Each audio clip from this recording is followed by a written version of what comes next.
साखर गाठीची माळ करण्यासाठी आपण जे साहित्य लागतं ते बघूया। इथे मी घेतलेलं आहे 1 कप साखर, अर्धा कप पाणी। हा मी माळेसाठी लागणारा दोरा असा दुहेरी करून त्याला पाण्यामध्ये भिजवत ठेवलेला आहे आणि 1 चमचाभर दूध मी इथे घेतलेलं आहे। तसंच आपण आधीच पॅन मध्ये आपली तयारी करून ठेवणार आहोत। त्यासाठी मी इथे पेपरचे असे कपकेक मोल्ड्स ठेवलेले आहेत। त्याऐवजी तुम्ही सिलिकॉनचे मोल्ड्स किंवा आप्पे पात्र असं काहीही घेऊ शकता। सिलिकॉनच्या मोल्ड्सला जनरली तूप लावायची गरज नसते, पण तुम्ही जर आप्पे पात्र किंवा कोणतंही मेटल्सची गोष्ट वापरणार असेल तर त्याला आधी तुपाने ग्रीस करून घ्या। तर आपण आधी पूर्वतयारी करून घेणार आहोत। त्यासाठी मी हा दोरा या कपकेक्सच्या मोल्ड्समध्ये आधीच लावून ठेवणार आहे। तर दोरा लावताना आपल्याला काळजी घ्यायची आहे की तो दोरा खालपर्यंत असा गेला पाहिजे, तो वरचे वर तरंगत आपल्याला ठेवायचा नाहीये।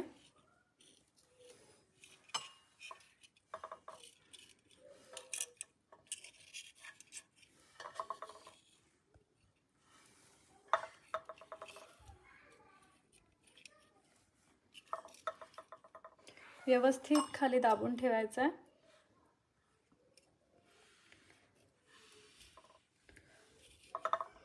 ठीक आहे। तर त्यानंतर आता आपल्याला मीडियम गॅसवरती साखर टाकायची आणि मग आपलं अर्धा कप पाणी त्यामध्ये लगेच टाकून घ्यायचं। तर आता आपण साखर विरघळेपर्यंत ढवळून घेणार आहोत। हा माझा छोटा गॅस आहे म्हणून मी मीडियम सांगितलाय, पण तुम्ही जर मोठा गॅस वापरणार असेल, कोणताही गॅस वापरणार असेल तर त्या गॅसच्या हिशोबाने तुम्ही मीडियम फ्लेम मध्येच हे करायचं आहे। अजिबात मोठा किंवा खूप कमी ठेवायचा नाहीये। खूप कमी ठेवला तर फक्त वेळ जास्त लागेल।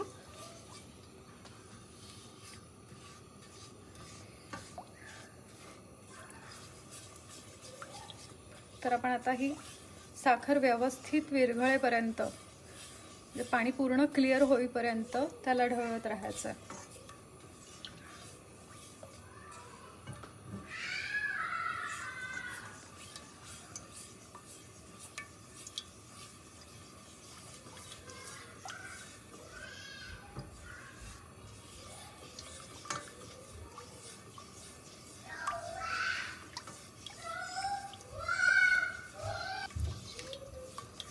इथे ऑलमोस्ट साखर पूर्णपणे पाण्यामध्ये विरघळलेली आहे।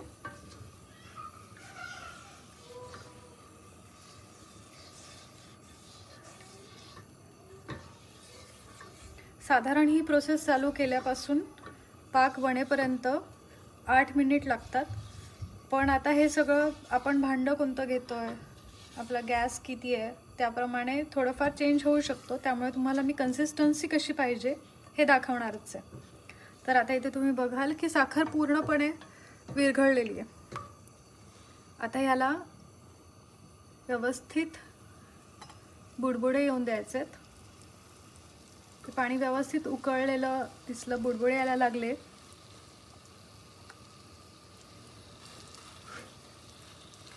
की मग आपण त्यामध्ये 1 चमचाभर दूध टाकणार आहोत। आता दूध का टाकणार आहोत, तर दुधामुळे त्या साखरेमध्ये जी काही मळी असते, थोडंफार काही छोट्या छोट्या गोष्टी असतील तर त्या दुधामुळे वरती येतात आणि ते आपल्याला अलगद काढून घेता येतात। आणि साखर गाठी जर तुम्ही फूड कलर वापरणार नसेल तर तशा पांढऱ्या शुभ्र होतील।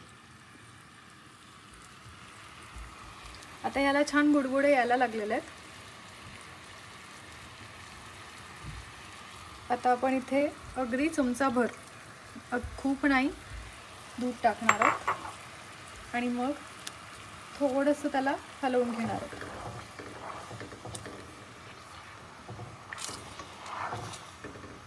ठीक आहे।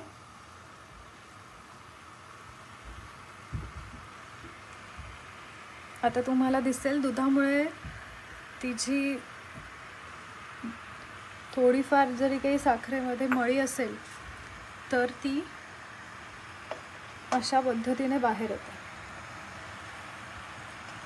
पण अगदी वरच्या वरती हलक्या हाताने ती मळी काढून घ्यायची।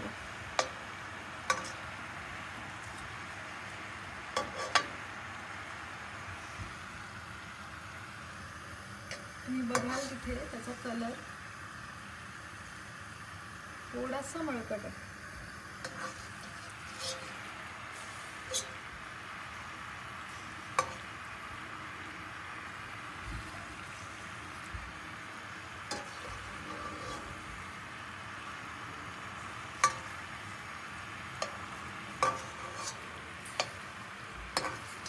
बस आता एवढी आपण काढलेली आहे तेवढी पुरेशी आहे.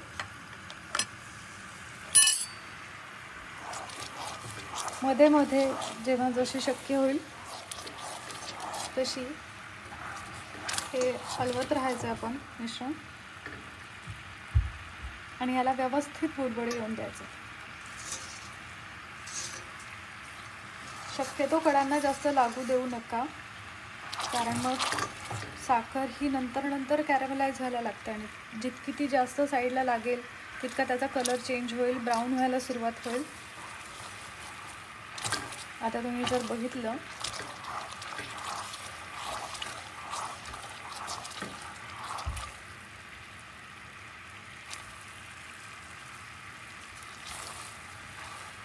खूप छान व्यवस्थित असं बुडबुडे यायला सुरुवात झालेली आहे. तर मी इथे ऑरेंज फूड कलर वापरते आहे.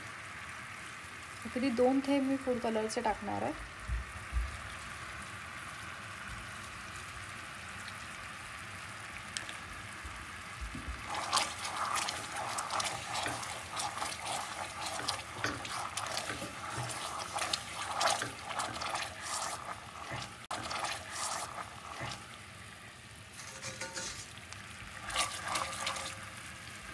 आता एकदा आपल्याला कन्सिस्टन्सी चेक करायची आहे.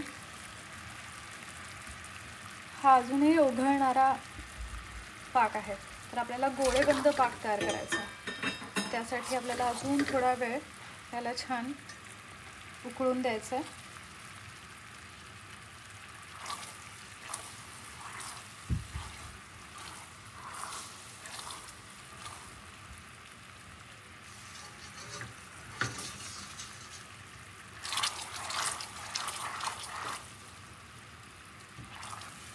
मध्ये मध्ये पाकाची कन्सिस्टन्सी चेक करत राहायची.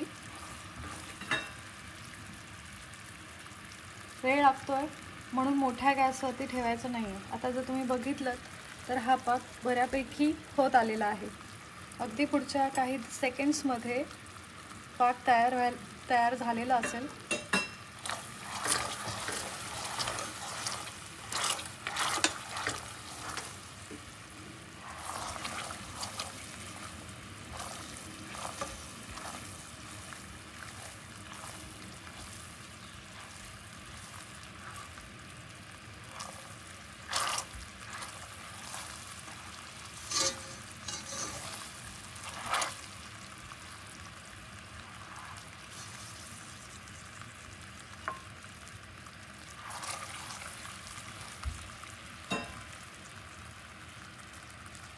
तर हा बऱ्यापैकी घट्ट पाक झालेला आहे.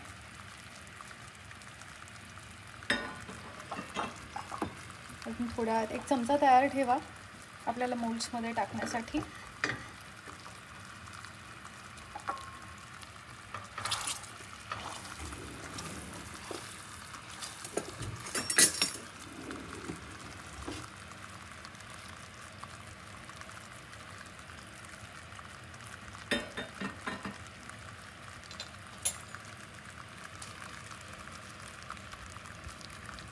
असे बुडबुडे आणि हे बाजूला शुगर क्रिस्टल्स तयार झालेत. याचाच अर्थ आता आपला पाक होत आलेला आहे. आता इथे आपण हा गॅस बंद करूयात आणि असं स्पॅच्युला तुम्ही तयार ठेवायचं आहे. आणि आता आपण हे व्यवस्थित फास्टमध्ये टाकून घेणार आहोत.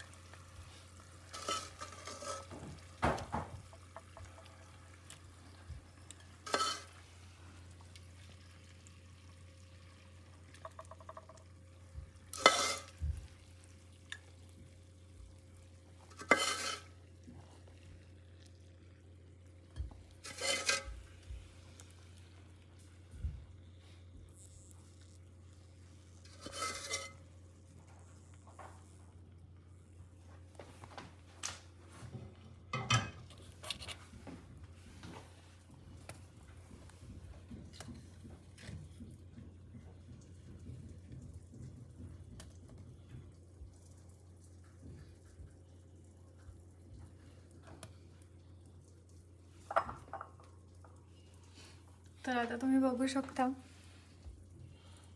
ह्याचे बुडबुडे आलेले पाहिजेत जेव्हा तुम्ही मिश्रण ओताल, म्हणजेच तुमच्या गाठी खुसखुशीत झालेल्या आहेत. आता याला एक साधारण 10 ते 20 मिनिट लागतील. तुम्ही तुमचं चेक करू शकता की हे कधीपर्यंत जर कडक झालेले जाणवले तर तुम्ही काढू शकता.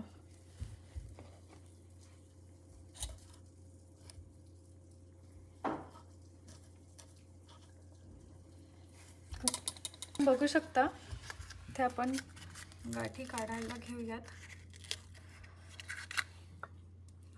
तर या पद्धतीने हळूहळू गाठी काढून घ्यायच्या आहेत.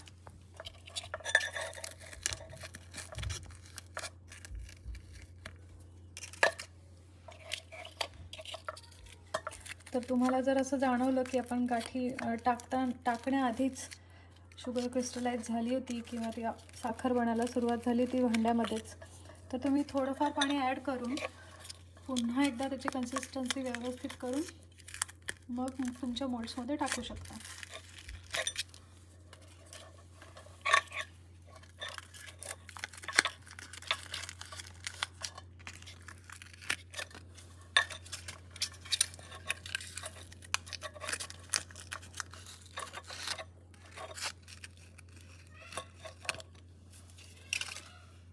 तर अशा प्रकारे आपल्या गाठींचा हा हार बनून तयार झालेला आहे.